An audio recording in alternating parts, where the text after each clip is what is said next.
Queridos, conforme temos visto nas nossas exposições dessa carta tão preciosa, Paulo traz diversas instruções ao jovem pastor Timóteo sobre como ele deveria se conduzir com relação à administração das igrejas de Éfeso.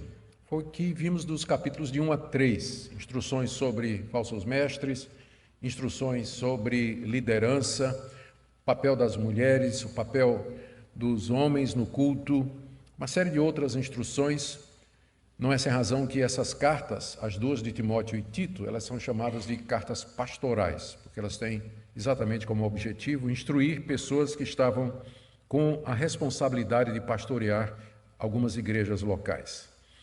Aqui no trecho que nós lemos, Paulo continua a trazer orientações a Timóteo, mas agora especialmente como ele se deveria conduzir e se preservar em meio às demandas do ministério pastoral, especialmente diante do risco de apostasia. A melhor maneira para entendermos algumas das orientações que tem aqui é nos lembrarmos que nos versos anteriores, de 1 a 5, e que foram objeto da nossa exposição na segunda-feira passada, Paulo advertiu Timóteo quanto ao risco da apostasia. Ele fala de pessoas que darão ouvidos a doutrinas de demônios e que serão iludidas por espíritos enganadores e que se desviariam da fé, ensinando coisas contrárias à palavra de Deus, a sã doutrina conforme ministrada pelos apóstolos. Particularmente, Paulo destaca duas coisas, dois aspectos dessa doutrina apóstata, que era exatamente a doutrina que estava sendo ensinada pelos falsos mestres em Éfeso, que era o celibato obrigatório, eles proibiam o casamento, e o jejum obrigatório com fins religiosos. Aqui Paulo diz que eles recomendam ou ensinam a abstinência de alimentos que Deus, na verdade, preparou para os seus desfrutarem com muita alegria. Foi isso que nós vimos na segunda-feira passada. Então, Paulo diz para que Timóteo tenha cuidado com esse tipo de ensino que acaba anulando a graça do nosso Senhor e Salvador Jesus Cristo. E agora, à luz disso, ele traz essas instruções que nós vamos ver aqui. São 4 orientações gerais que o apóstolo Paulo traz a Timóteo, à luz desse risco da apostasia e da chegada dos falsos mestres nas comunidades da cidade de Éfeso. Muito embora essa passagem seja focada no trabalho pastoral, eu tenho certeza que qualquer cristão, todo cristão pode tirar bastante proveito do que Paulo está dizendo aqui, fazendo aplicações particulares à sua vida. Os 4 pontos que Paulo traz aqui, vamos chamar de orientações gerais. As 4 orientações são estas. Primeiro, Timóteo deveria expor a sã doutrina à igreja, versos de 6 a 7. Segundo, ele deveria cultivar uma vida de piedade, ele pessoalmente, deveria cuidar de si, exercitando piedade. Nós vamos ver o que é isso, do verso 7 a 10. Terceiro, ele deveria se dedicar intensamente ao pastorado, versos de 11 a 13. E, por último, ele deveria cuidar da sua vida e da doutrina, pensando na sua própria salvação e na salvação dos seus ouvintes, versos 14 a 16. É muito material, não sei se vai dar para cobrir tudo hoje, mas nós vamos tentar, tá bem? Vamos começar então com a primeira orientação para que Timóteo expusesse a sã doutrina aos irmãos, versos 6 e 7 do capítulo 4. Expondo essas coisas aos irmãos, serás bom ministro de Cristo Jesus, alimentado com as palavras da fé e da boa doutrina que tens seguido, mas rejeita as fábulas profanas e de velhas caducas. São 2 orientações aqui debaixo desse cabeçalho principal. A primeira, positivamente, preventivamente, Timóteo deveria expor estas coisas aos irmãos. Estas coisas aí se refere ao que Paulo acabou de dizer nos versos de 1 a 5, que foi: cuidado com a apostasia, cuidado com o ensino de demônios e abstinência do casamento e abstinência de comida, isso imposta e obrigatória, isso é desviar-se da verdade, é a negação de Jesus Cristo. Então, exponha estas coisas aos irmãos, explique aos irmãos que se alguém quiser se abster do casamento, isso é alguma coisa particular de cada um, mas isso não é regra da igreja, o celibato obrigatório. Ou se alguém quer ter uma dieta, não como esse tipo de carne ou não como esse tipo de alimento, isso é da consciência de quem quiser. Eu quero ser vegano, então isso é a opção particular de cada um. Mas isso não é norma religiosa, não é regra de fé e prática, não é regra de fé e prática. Então, exponha estas coisas aos irmãos, Timóteo, ensine estas coisas. Se você fizer isso, Paulo diz aqui, você vai ser um bom ministro de Cristo Jesus. A palavra ministro aqui é a palavra diácono, que significa servo. Você vai ser um bom servo de Cristo Jesus, ministrando estas verdades. Por quê? Porque o Evangelho de Cristo é exatamente a boa notícia da salvação pela graça e não mediante abstinência, ascetismo ou rigor físico, externo, como aqueles falsos mestres estavam ensinando. Então, ensinar a graça de Deus, a suficiência de Cristo na salvação, é o que nos faz bons ministros de Cristo Jesus. E Timóteo estava pronto para isso, final do verso 6, porque ele havia sido alimentado com as palavras da fé e da boa doutrina que tem seguido. Timóteo havia sido discipulado pelo apóstolo Paulo, e com Paulo ele aprendeu o que o apóstolo refere aqui, as palavras da fé e da boa doutrina, que é o evangelho conforme Paulo havia recebido e tinha passado para Timóteo. Timóteo havia seguido esse evangelho, havia aprendido com o apóstolo Paulo, portanto havia sido alimentado com a boa doutrina e tinha condições de ser então um bom ministro de Cristo Jesus, expondo a verdade do evangelho às igrejas de Éfeso, especialmente com respeito à salvação pela graça mediante a fé, sem obras da lei. Em contraste, ou de maneira agora negativa, aqui no verso 7, mas rejeita as fábulas profanas e de velhas caducas. Positivamente, exponham o evangelho da graça. Negativamente, rejeita as fábulas profanas e de velhas caducas. Paulo está se referindo ao ensino dos falsos profetas. O ensino dos falsos profetas que estavam infestando a igreja.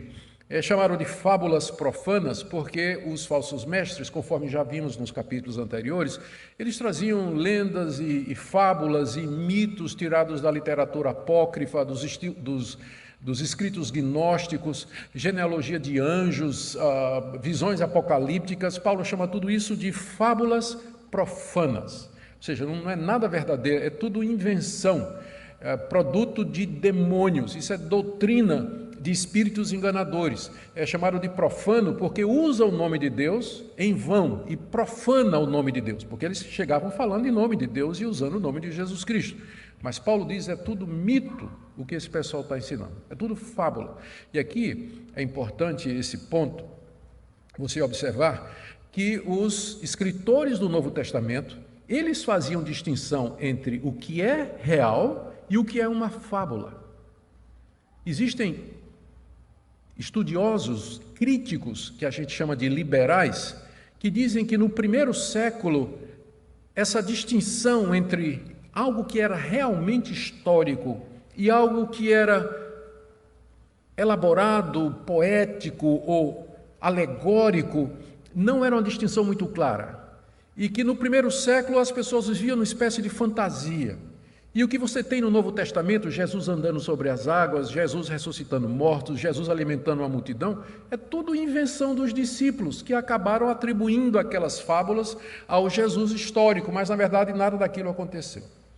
Só que os autores do Novo Testamento sabiam muito bem o que é fato histórico e o que é fábula. Como Paulo está dizendo aqui a Timóteo. Timóteo, isso que esse pessoal está ensinando é mentira, é fábula, é mito, é lenda, não é real. Não está enraizado na realidade histórica. É claro que os autores do Novo Testamento e os autores do Antigo Oriente, eles sabiam a diferença entre uma ficção inventada por alguém e um fato histórico, alguma coisa que de fato aconteceu. Isso que esses mestres estão ensinando, diz o apóstolo Paulo a Timóteo, são fábulas profanas, porque vêm em nome de Deus e atacam o nome de Deus, e por isso se deve rejeitar. Mas não somente são fábulas profanas, mas Paulo diz, e de velhas caducas. Paulo não é politicamente correto, não é? Não pode insultar as velhinhas dessa forma aqui. As velhinhas ficariam certamente revoltadas no dia de hoje, não é? Por isso que as versões mais modernas já não trazem a expressão velha caduca. mas está no original, está no grego. Então, o que Paulo queria dizer é que depois de uma certa idade, a pessoa não tem como explicar isso sem ofender, não tem. Mas o que ele está dizendo é que às vezes as pessoas ficam idosas, ficam sem ter o que fazer e tudo, e começam a falar da vida dos outros, fofocar, inventar história, quer saber o que é que aconteceu, e agora com o WhatsApp fica pior ainda. Então Paulo compara a pregação dos falsos mestres a esse tipo de conversa inútil que você não presta atenção, você não deve dar atenção. É isso que ele está dizendo. Você não deve dar atenção a esse tipo de coisa, porque não tem substância, não tem fundamento, não tem nada. Então, Timóteo, primeira orientação, exponha a sã doutrina aos irmãos. Você sabe fazer isso, você foi educado com as palavras da fé e da boa doutrina. E rejeite o ensino dos falsos mestres, porque são fábulas, são mitos e lendas que profanam o nome de Deus, e são coisas que não merecem atenção, não merecem atenção. Segunda orientação que Paulo dá aqui a Timóteo é que ele deveria cultivar uma vida de piedade. Está aí no final do verso 7 até o verso 10. Certamente essa é a melhor maneira de nunca nos desviarmos. Lembra que eu falei que nós temos que ler essa passagem à luz dos primeiros 5 versículos, onde Paulo adverte Timóteo a ter cuidado com a apostasia, que é o desvio da verdade. Então, à luz dessa possibilidade, à luz desse risco da apostasia, considerando que muitos já seguiram esse caminho, Timóteo deveria cultivar uma vida de piedade, como ele diz aqui. Metade do verso 7. Exercita-te pessoalmente na piedade, pois o exercício físico para pouco é proveitoso, mas a piedade para tudo é proveitosa, etc. Nós vamos depois explicar o restante desses versículos, mas primeiro vamos focar aqui nessa questão, o que é piedade e o que é se exercitar em piedade. A regra da interpretação diz que a gente deve procurar sempre que possível em que sentido uma palavra é usada no contexto, para que nós possamos decidir. Não é determinativo, mas geralmente vai ser nossa melhor tentativa.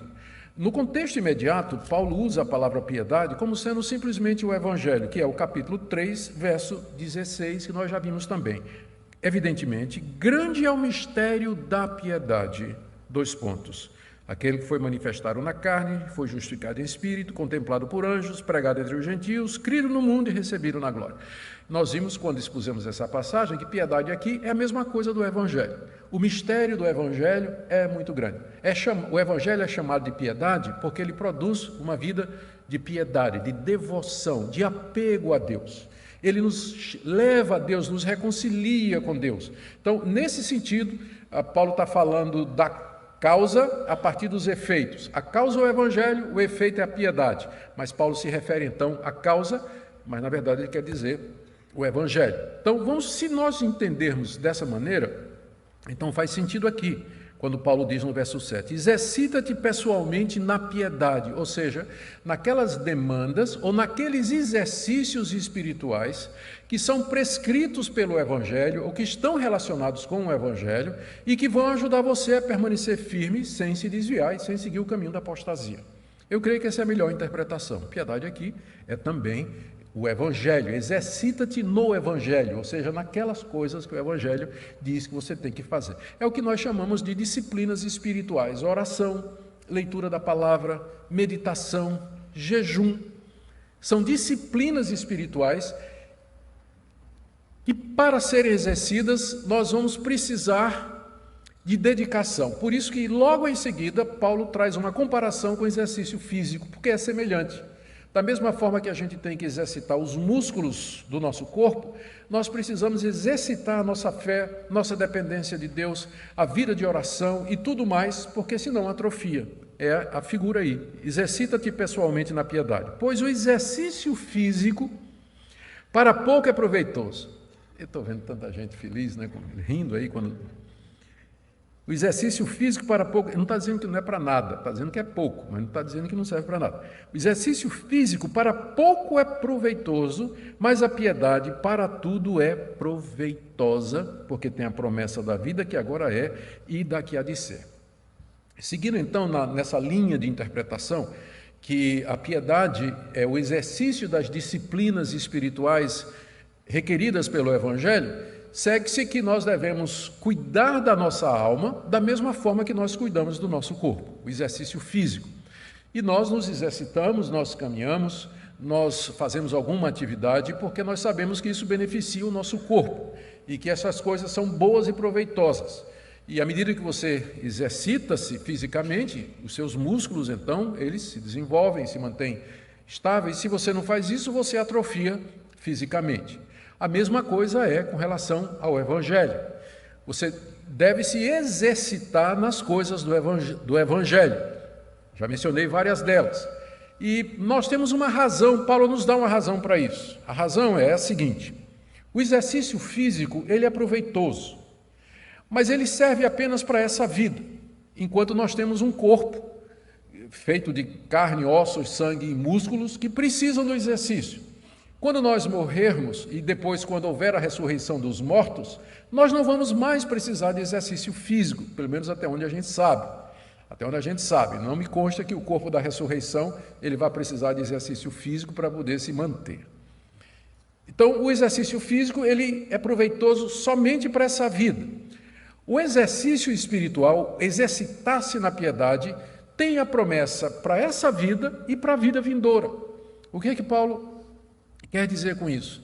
Ele quer dizer que se você se exercita na piedade, busca Deus em oração, lê a palavra de Deus, medita nas coisas de Deus, vive de acordo com o Evangelho, Deus vai abençoar a sua vida aqui. É o que ele diz aqui. Tem a promessa da vida que é, da vida presente. Ou seja, Deus promete abençoar os piedosos, aqueles que exercitam-se espiritualmente nas coisas do Evangelho. Isso pode significar algum livramento, isso pode significar bênçãos materiais, isso pode significar saúde, isso pode significar uma cabeça boa, porque certamente alguém que anda na presença de Deus, em oração, ele vai sentir mais paz no coração, ele vai lidar melhor com a ansiedade, ele vai enfrentar muito melhor as coisas difíceis e as calamidades dessa vida. Então, ele vai evitar certas coisas que prejudicam a sua saúde, que é o álcool em excesso, o fumo e uma série de outras coisas. Então, é claro que a pessoa que é piedosa, a piedade vai trazer benefícios aqui para essa vida. Vai trazer benefícios aqui para essa vida. E não somente para essa vida. E aqui que está o ponto da comparação. Vai trazer benefícios para a vida futura. Tem implicações para a vida eterna, uma apreciação melhor das coisas de Deus, uma contemplação maior da grandeza de Deus e da graça que há na pessoa de Jesus Cristo, uma perspectiva mais clara do nosso pecado e da nossa necessidade de Deus. Ou seja, em todos os sentidos, o exercício espiritual, ele deve ser procurado. Paulo está argumentando com Timóteo, porque ele diz para Timóteo: Timóteo, você precisa exercitar-se espiritualmente, não somente fisicamente, mas espiritualmente, porque isso tem muito mais vantagem do que o exercício físico.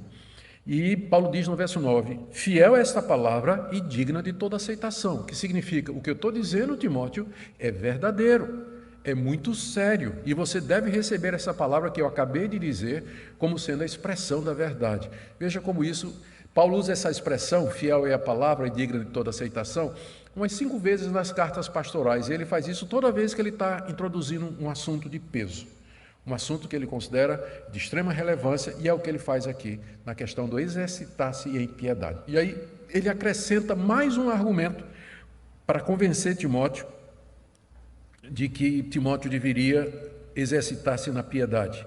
Ele diz no verso 10, ora, é para esse fim que labutamos e nos esforçamos sobremodo.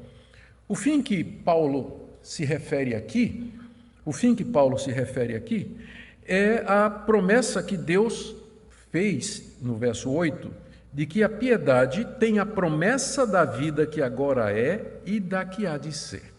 Deus promete abençoar os piedosos aqui nessa vida e na vida futura.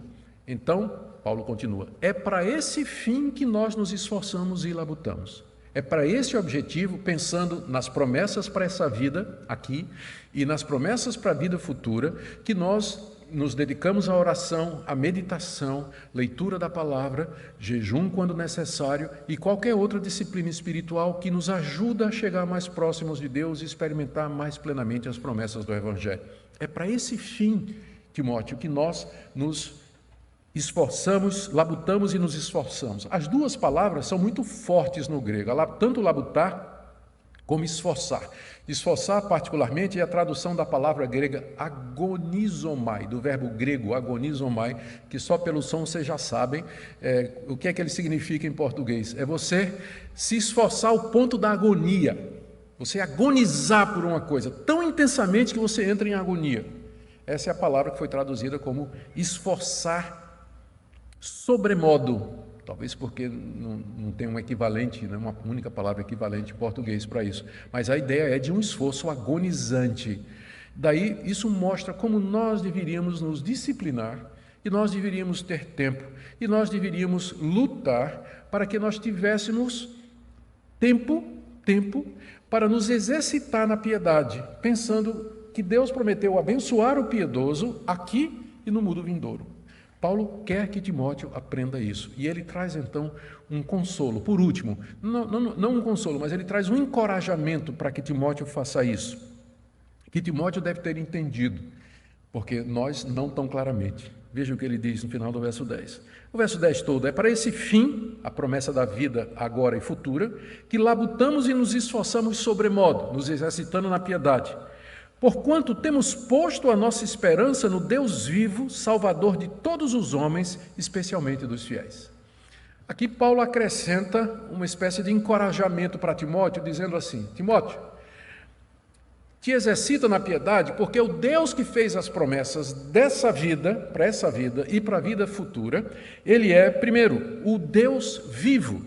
Ele não é como a deusa Diana dos Efésios, a deusa principal da cidade onde você está, e que foi adorada por muitos dos que agora são crentes em Cristo Jesus. Em contraste com a deusa Diana, que está morta, é um ídolo de pau, de pedra, o nosso Deus é o Deus vivo que cumpre a sua promessa. Então, você pode se dedicar à piedade, porque a nossa esperança está nesse Deus. A nossa confiança está nesse Deus, e que Ele vai cumprir o que Ele promete. Ele abençoa o piedoso, aqui e na vida futura. E Ele é o Salvador de todos os homens, especialmente dos fiéis. E aqui nós temos aqui mais uma daquelas passagens na primeira de Timóteo que são complicadas e difíceis de entender. Há várias possibilidades de interpretação. As duas principais são as seguintes. Primeiro, que Paulo aqui está se referindo à salvação no sentido soteriológico, salvação da culpa do pecado, da condenação da ira de Deus e o recebimento da vida eterna, o perdão e viver no céu e no novo céu e na nova terra onde habita a justiça. Então, se Deus é Salvador nesse sentido, então o que é que Paulo está dizendo aqui? Timóteo, você se dedica à piedade, porque você vai ser abençoado por Deus aqui nesse mundo e no mundo futuro, porque Deus, Ele salva todos os homens, especialmente você que é fiel. Faz sentido, mas só que a conclusão lógica é o universalismo. Paulo está dizendo que Deus vai salvar todos os homens, que todos os homens serão salvos dos seus pecados e que entrarão no reino eterno e que herdarão a vida eterna conforme a sua promessa. Para nós é difícil essa linha de raciocínio, porque vai colocar Paulo contra Paulo. Porque Paulo, não somente aqui na 1 Timóteo, mas em outros dos seus escritos, em todos os seus escritos, ele fala não somente da salvação mediante a fé em Cristo Jesus, mas da condenação e a perdição dos ímpios e dos incrédulos, e de que a ira de Deus vai se abater sobre eles. Então, nós não podemos tomar a palavra salvador aqui no sentido de salvar dos pecados. E em que sentido, então? Quando a gente estuda esse verbo grego, a gente percebe que ele, aqui está um adjetivo, né, mas ele tem a mesma raiz do verbo, a gente percebe que a salvar no Novo Testamento nem sempre é salvar somente dos pecados para a vida eterna, mas significa às vezes um livramento. O verbo sozo, de onde vem esse adjetivo salvador, ele é muito usado nos evangelhos naquelas ocasiões quando Jesus diz para alguém que ele curou: vai em paz, a tua fé te salvou.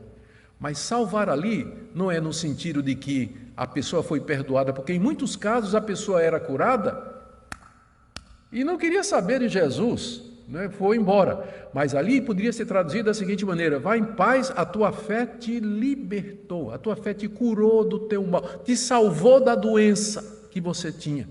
Então, nesse sentido, Deus é Salvador. Nesse sentido, Salvador significa provedor, libertador, alguém que cura, alguém que supre necessidades. E aí o texto faz muito mais sentido, porque se você vem acompanhando o meu raciocínio, Paulo disse a Timóteo: te exercita na piedade, porque tem promessa para esse mundo e para o mundo futuro. Ou seja, Deus abençoa o piedoso aqui nesse mundo. De que maneira? Ele salva o piedoso, ele liberta o piedoso diante das aflições, diante da crise, diante da angústia. Deus é o Salvador de todos os homens, no sentido de que ele dá pão, ele dá saúde, ele dá prosperidade, ele abre portas para toda a humanidade. Isso a Bíblia ensina com muita clareza. O próprio Jesus disse em certa ocasião que Deus faz com que o seu sol e a sua chuva venham, saiam, caiam sobre justos e injustos. Deus abençoa o ímpio, Deus abençoa o incrédulo, Deus abençoa o ateu com saúde, prosperidade, alguma dose de felicidade, alguma dose de realização aqui nesse mundo. Nós sabemos disso, é óbvio, a gente conhece gente assim. Então, é nesse sentido que nós temos que interpretar a passagem.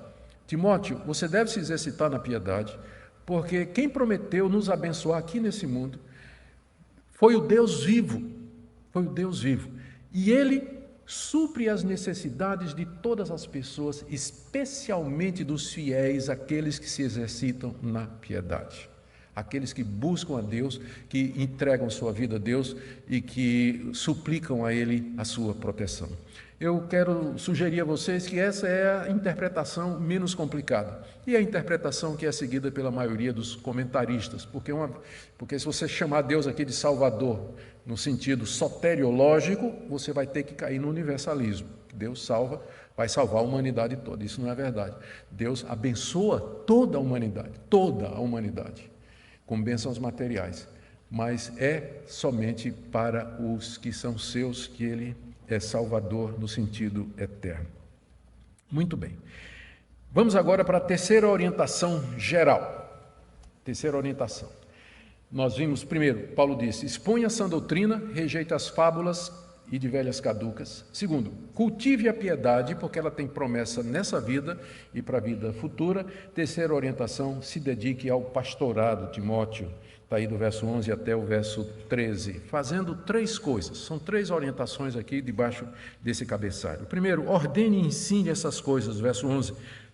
Ordene e ensine essas coisas. Essas coisas é aquilo que Paulo falou antes, no capítulo 4, de 1 a 5. Apostasia, ensino de demônios, cuidado com celibato obrigatório, cuidado com a abstinência de comidas impositiva. Ensina e ordena estas coisas, ou seja, que a nossa salvação é em Cristo Jesus pela graça. Ordenar e ensinar aponta para o fato de que Timóteo, ele tinha autoridade na igreja para fazer isso. Ordenar e ensinar. Ele tinha autoridade para fazer isso. Era uma autoridade que havia sido dada pelo apóstolo Paulo. Essa é a razão, inclusive, porque essa carta deveria ser lida na igreja de Éfeso, para que os membros da igreja de Éfeso, ao ler isso aqui, o próprio apóstolo Paulo está dizendo que Timóteo pode ensinar e ordenar estas coisas. Então, dessa forma, essa carta já preparava o coração dos crentes de Éfeso para receber o ensino autoritativo de Timóteo. Timóteo, ensine estas coisas, ordene estas coisas. A autoridade para ordenar não está na pessoa de Timóteo, é óbvio. Vocês veem o tempo todo Paulo dizendo: ensina a sã doutrina, ensina a palavra de Deus de maneira correta. A autoridade do pastor está nisso. Enquanto o pastor está ensinando a palavra de Deus, você deve escutar, você deve ouvir, você deve se submeter à palavra de Deus. A autoridade do ministério é a autoridade da palavra de Deus. Mas se o pastor, qualquer que seja, de qualquer denominação, ele ensinar alguma coisa que não tem fundamentação bíblica, que não tem autoridade da Escritura, você tem a obrigação de não se submeter. Você pode questionar. Não se intimide se ele disser, não toqueis no ungido do Senhor. Não se intimide. Porque ele só é ungido do Senhor enquanto ele está dentro da palavra do Senhor. Se ele está fora da palavra do Senhor, ele está fora da unção do Senhor. Pode ter certeza. E você pode questionar. Pode questionar. Se não, ouça o que Paulo está dizendo a Timóteo. Ordena e ensina estas coisas, com a autoridade do ministério, porque foi por isso que Deus colocou pastores e mestres na igreja, exatamente para orientar a igreja, para guiar a igreja no caminho da palavra de Deus. Então, primeira coisa, ordena e ensina estas coisas com autoridade. Segundo, Timóteo, não deixa ninguém desprezar você, porque você é um menino. Verso 12. Ninguém despreze a tua mocidade, pelo contrário, torna-te padrão dos fiéis na palavra, no procedimento, no amor, na fé e na pureza. Quando a gente diz que Timóteo era jovem, eu não sei que imagem você faz dele na sua cabeça. Alguns estão pensando aqui, alguns talvez pensem que ele tinha 18 anos, 19 anos. É provável que ele tinha entre 25 a 30 e poucos anos de idade. Como no primeiro século os presbíteros e a liderança, eles eram escolhidos geralmente de entre os anciãos, o nome presbítero quer dizer exatamente isso, então comparativamente, provavelmente Timóteo poderia parecer um menino para as lideranças das igrejas de Éfeso. Paulo, e além do mais, Timóteo, parece que a presença física de Timóteo não era muito impositiva, Tanto é que na outra carta que ele escreve, eu creio que Paulo está escrevendo aos Colossenses, ele orienta os Colossenses, eu não tenho certeza se é Colossenses ou Filipenses, eu teria que ter checado, ele orienta os crentes a não desprezar Timóteo, não deixar que Timóteo fosse desprezado. Timóteo estava indo a outra igreja fazer alguma coisa que Paulo tinha mandado, e Paulo diz, olha, não despreze Timóteo, né? Não deixe o pessoal fazer bullying com ele, porque ele é novinho. E além do mais, como eu disse, a presença dele poderia não ser muito impositiva, porque aqui mesmo nessa carta, Paulo vai dizer no capítulo 5, Paulo vai passar um remédio para Timóteo, dizendo que Timóteo vivia constantemente doente. Não tome água somente, Timóteo, mas mistura um pouco de vinho, por causa do teu estômago e das tuas frequentes enfermidades.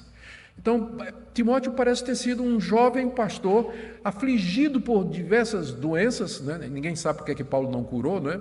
Que responda é aqueles que acham que se você tiver fé, você tem que ser curado de todas as doenças. Está aqui um caso, né? Paulo tinha fé, entretanto o seu discípulo vivia doente, ele teve que passar sangria, água com vinho para o estômago de Timóteo e suas frequentes enfermidades, demonstrando que esse negócio de dom de cura não significa que você cura a hora que você quiser. Deus cura quem Ele quer. No caso, não quis curar Timóteo, toma remédio. Não é falta de fé, não. Se fosse, Paulo não tinha mandado Timóteo tomar esse remédio caseiro, né? E lembrando, é um remédio caseiro, tá? O vinho aqui é um remédio caseiro, tá? Para que ninguém se aproveite dessa passagem para outras coisas. Está tomando, emborcando. Não, Paulo mandou aqui, é medicinal, coisa nenhuma, né? Um pouquinho de sangria faz bem para o estômago e as frequentes enfermidades. Então, Paulo diz que ninguém despreze a tua mocidade. Poderia ser que por conta da aparência, da idade, das frequentes doenças, da timidez inerente em Timóteo, que a igreja tivesse dificuldade em receber a autoridade dele. Infelizmente, isso aí é verdade. Queiramos ou não, às vezes o aspecto físico, a aparência física, o estado de saúde acaba influenciando na maneira como as pessoas recebem a pregação, a explicação de um determinado pastor ou outro pastor. Mas aqui Paulo dá o antídoto para isso. De que maneira Timóteo evitaria que as pessoas desprezassem a mocidade dele? Verso 12, ao contrário, torna-te padrão dos fiéis. Se você se tornar padrão, modelo e referência, ninguém vai desprezar você. Eles vão olhar para você, ainda que você seja jovem, viva adoentado e que seja tímido, eles vão olhar para você e dizer, esse jovem pastor é uma referência para mim, ele é um modelo para mim. Modelo para mim. Em quê?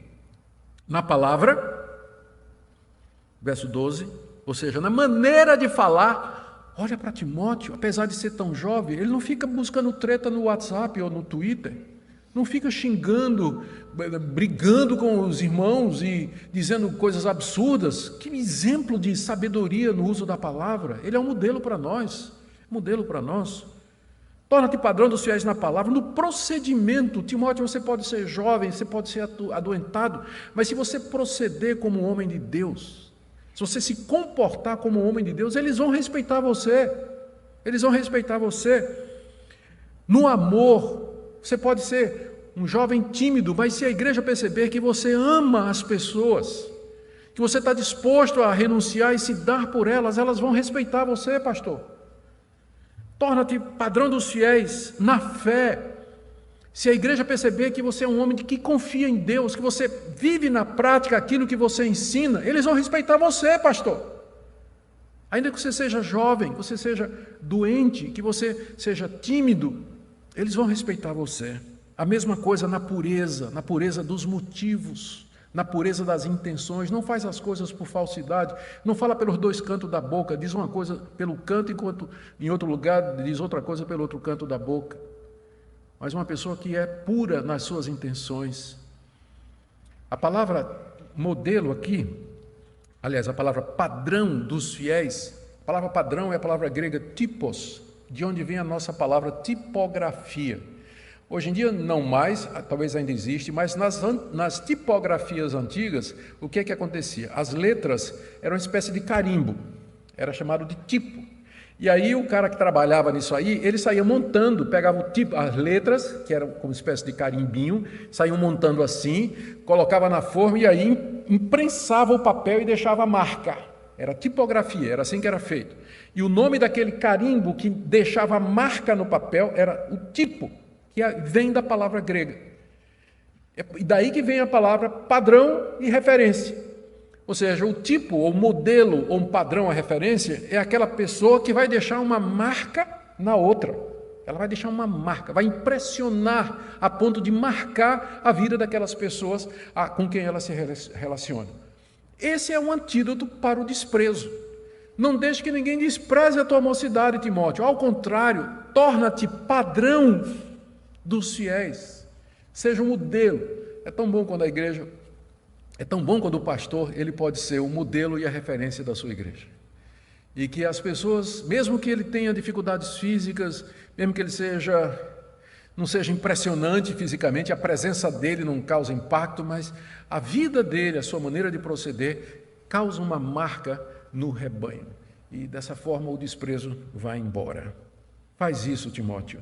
E ainda dentro desse terceiro item, de dedicar-se totalmente ao ministério, Paulo diz, aplica-te ao ensino, verso 13, até a minha chegada, aplica-te à leitura, exortação e ensino. Paulo, como nós já vimos, ele estava planejando voltar a Éfeso, ele estava indo para Macedônia para tratar de assuntos das igrejas lá, mas ele voltaria para a igreja de Éfeso, por isso que ele deixou Timóteo lá, para ir tomando já conta dos assuntos, até que Paulo voltasse. E Paulo diz, até eu voltar, eu encarrego você de fazer o seguinte, aplica-te à leitura. Leitura aqui é a leitura pública, é a leitura pública. Aqui na nossa tradução, inclusive ele já colocou essa opção aqui na nota de rodapé. Se você tem versões mais modernas, já dizem assim, aplica-te à leitura pública das Escrituras, ou seja, Timóteo deveria pegar o Antigo Testamento, pegar as cartas de Paulo, pegar os evangelhos que já estavam escritos, talvez alguns a essa altura, e ele deveria ler a palavra de Deus em público, ele deveria exortar a igreja a partir dessas escrituras e ensinar a igreja essas escrituras. Talvez aqui seja uma das passagens onde fica mais claro qual é o papel do pastor. Ele tem que ler publicamente a Escritura, ele tem que ensinar a Escritura ao povo, ele tem que exortar o povo que obedeça ao que está na Escritura. Era isso que Timóteo deveria fazer, devia se aplicar a isso até que Paulo chegasse. E aí, quando Paulo chegasse, Paulo ia provavelmente tomar e assumir essa posição. Até minha chegada, aplica-te à leitura, exortação e ao ensino. A última orientação geral que Paulo dá a Timóteo aqui é que Timóteo tivesse cuidado da sua vida espiritual, porque as consequências disso são consequências eternas, versos de 14 a 16. E Timóteo deveria fazer 3 coisas. Primeiro, ele deveria não negligenciar o seu dom espiritual, verso 14. Timóteo, não te faças negligente para com o dom que há em ti, o qual te foi concedido mediante profecia com imposição das mãos do presbitério. Isso aconteceu provavelmente quando Paulo esteve em Listra, Atos 16, e lá ele foi buscar Timóteo e levá-lo consigo nas suas viagens missionárias.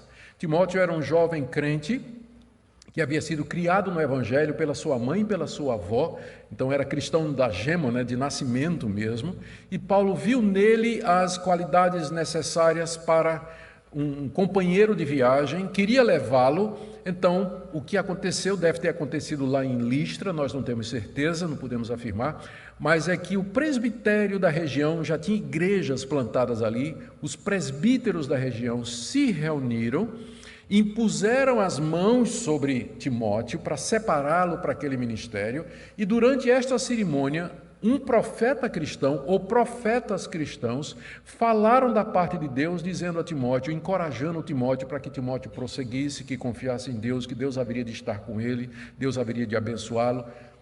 Tudo isso aconteceu na consagração de Timóteo ao ministério pastoral, onde a gente aprende algumas coisas. Primeiro, que a cerimônia de separar alguém para o trabalho pastoral mediante a imposição de mãos não é uma criação da igreja, mas é uma prática instituída pelo apóstolo Paulo e que tinha a ver com a unção dos reis, dos sacerdotes, que era feita pelos profetas no Antigo Testamento. É interessante que no Novo Testamento não tem mais unção com óleo de pastor. Eu quero que alguém me mostre no Novo Testamento onde um pastor é consagrado através de unção com óleo. Não tem. Isso era como se fazia no Antigo Testamento para os reis e para os sacerdotes. Há todo um ritual na lei de Moisés sobre a unção do sacerdote. Até o óleo tinha que ser um óleo especial, tinha uma receita especial. Mas no Novo Testamento é imposição de mãos por parte do presbitério, dos presbíteros, daqueles que já são pastores antes. Qualquer outro ritual é invenção. Qualquer outro ritual é invenção. Por quê? Porque a imposição de mãos, ela simboliza a transferência de autoridade. Transferência de autoridade. Nós transferimos, nós passamos para você essa autoridade pastoral e ministerial para você ordenar e ensinar estas coisas. É isso que é o ofício, é isso que a gente chama de ofício pastoral. É chamado de ofício por isso, porque ele provém dessa designação oficial por aqueles que são os legítimos representantes ou continuadores da obra apostólica. Então, nesse evento em que Timóteo foi consagrado, separado, ordenado ao ministério, pessoas, profetas cristãos, trouxeram essa palavra de encorajamento. E ali ele recebeu esse dom, provavelmente uma referência ao dom de mestre, o dom de ensinar, que Paulo, tanto aqui, diz para ele, você tem que usar isso aí em Éfeso, Timóteo, você tem que usar. Paulo diz para Timóteo, não negligencie esse dom que você recebeu. O que é que significa negligenciar? Seria deixar de usar. E se você deixa de usar, ele atrofia. Não seja negligente, Timóteo, você é um mestre, você foi ordenado para isso. Os profetas falaram, te abençoaram, disseram que Deus estaria com você. Então, coragem, homem. Usa o dom que Deus te deu. Se você não usa, você vai negligenciar, ele vai cair em desuso. Busca o poder de Deus, porque ele foi dado por Deus. Então, busca o poder de Deus para que você exerça esse dom. Se prepare para usar esse dom o melhor possível. Estude a Escritura, aprenda a Bíblia, para que você possa usar o seu dom de maneira mais eficaz. Não negligencie esse dom que Deus lhe deu. Como isso é necessário? Como isso é necessário hoje? Pastores sejam encorajados, animados a desenvolver aquelas habilidades e dons que Deus lhe deu para abençoar o seu povo. Segunda coisa, medita nessas coisas, Timóteo, verso 15. Medita estas coisas, ou seja, tudo isso que eu acabei de te dizer aqui, e nelas ser diligente para que teu progresso a todos seja manifesto. E aí o povo vai ver que você não é um mocinho bobo. Mostra o teu progresso na vida espiritual, o teu progresso na vida cristã, o teu progresso no ministério. meditando nessas coisas, pensando nessas coisas, remoendo as palavras, se apoderando delas, examinando sua vida, corrigindo sua vida com essas palavras do apóstolo Paulo, e se dedique a elas, seja diligente nelas, e aí todo mundo vai ver o teu progresso, e ninguém vai desprezar a tua mocidade. Ninguém vai desprezar a tua mocidade. E por último, última orientação, dentro desse último cabeçalho, que é cuidar de si mesmo. Está aí, é tirado desse verso aí. Tem cuidado de ti mesmo e da doutrina. Continua nesses deveres, porque fazendo isso salvarás tanto a ti mesmo como aos teus ouvintes. Cuidar de si mesmo é fazer tudo isso que Paulo tinha dito aqui. Cuidar de si mesmo espiritualmente, da sua vida espiritual, cuidar do seu comportamento, cuidar do seu ministério. Se o pastor não cuida de si, da sua saúde, da sua família, ele não tem como cuidar dos outros. Aliás, foi baseado nessa passagem aqui que Calvino disse aquela famosa frase: aqui nós temos os dois deveres de um pastor: cuidar de si mesmo e cuidar da doutrina. Cuidar de si mesmo e cuidar da doutrina. Quando fala cuidar da doutrina, quer dizer, cuidar aquilo que você ensina por amor ao seu rebanho. Então, cuida de você e cuida do rebanho ao qual você ensina a doutrina. São os dois deveres do pastor. Essa passagem é tão importante que um puritano chamado Richard Baxter escreveu o que talvez é um dos melhores livros na área pastoral, que é baseado exatamente nessa passagem. Foi primeiro escrito com o título Pastor Reformado. Hoje em dia ele já é domínio público, as editoras traduziram já com outro título, eu nem sei, inclusive se tem na nossa livraria, mas se tiver, os pastores deveriam até dar uma olhada. Richard Baxter, um dos melhores livros de poimênica, a arte de pastorear, que já foram escritos na área, que já foram escritos dentro do campo reformado por esse pastor. E é exatamente uma exposição de 1 Timóteo capítulo 4, verso 16. Cuida de você, Timóteo, e aí cuide da doutrina, que você ensine a verdade, que você ensine com zelo, que você ensine com dedicação. Porque se você fizer isso, são dois resultados. Primeiro, você vai salvar a você mesmo. Salvarás tanto a ti mesmo como aos teus ouvintes. E aqui o nosso salvar, ele provavelmente vai ter que seguir o sentido mais amplo da palavra no Novo Testamento. Está claro que eu estou gostando desse exercício aqui, porque você percebe uma regra fundamental de interpretação, que o que vai dar sentido ou determinar o significado de uma palavra é o seu contexto, como é que ela é usada. Pensa, por exemplo, a palavra manga. A palavra manga, ela pode significar a manga do carburador, a árvore, a fruta manga, manga de camisa, o verbo mangar. Como é que você vai saber o que é que significa? O que é que vai resolver isso? O contexto. Maria, traz uma manga aí. Óbvio que só pode ser ainda a fruta ou a manga de candeeiro, né? Ainda pode ser isso aí. Você quer parar de mangar comigo? Então, significa zoar, né? Fazer bullying. Então, o contexto é que vai dizer o que é que uma palavra significa, e não necessariamente a sua etimologia. Como nós vimos na última vez que apareceu a palavra salvar aqui. Deus é Salvador. E aqui, no contexto, o que Paulo está falando é Salvador no sentido eterno mesmo. É a única coisa que vai fazer sentido. Continua cuidando de ti e da doutrina, porque através dela você vai se salvar, e a salvação aqui só pode ser a salvação eterna, e você vai salvar os seus ouvintes. Aqui a gente tem que prestar atenção que o Novo Testamento, com frequência, atribui ao instrumento aquilo que é a ação do autor. Deus salva pecadores, mas ele salva pecadores através de outros pecadores. Então, às vezes, ele se refere à salvação como sendo feita pelo instrumento, como é o caso aqui. Timóteo, se você continuar a pregar o evangelho, você vai salvar os seus ouvintes. Não é que Timóteo vai salvar os ouvintes, é que através de Timóteo, Deus vai salvar os ouvintes. Por exemplo, lá no final de Tiago, se alguém apartar um pecador do seu caminho, salvará a alma dele da morte e cobrirá uma multidão de pecados. Mesma expressão lá no fim de Tiago, mas na verdade significa que é Deus que vai fazer isso. Nós somos apenas instrumentos. O que nos levanta pontos importantes aqui para o pastor. Você é um instrumento pelo qual, ou pregador, você é um instrumento pelo qual Deus vai salvar as pessoas. Segundo, Deus salva as pessoas através da pregação. Tu salvarás os teus ouvintes. O que é que isso significa? Que Deus determinou que a salvação será através de ouvir a palavra de Deus. E como ouvirão se não há quem pregue. Se não há quem pregue. A pregação continua sendo um método estabelecido por Deus para chamar os seus eleitos, salvar pecadores, edificar a igreja, instruir o seu povo, advertir o mundo, anunciar o juízo findouro e proclamar todas as promessas de Deus. Não há substituto.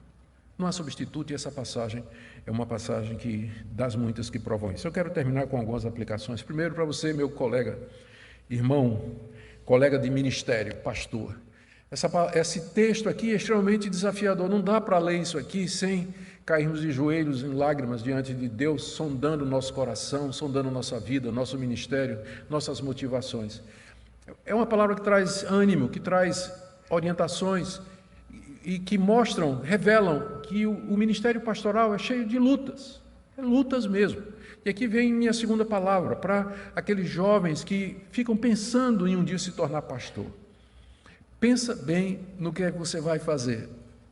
Pense bem, porque é isso aqui, é luta, é conflito, é disciplina, é exercício, é dedicação intensa, que nos consome dia e noite, diuturnamente.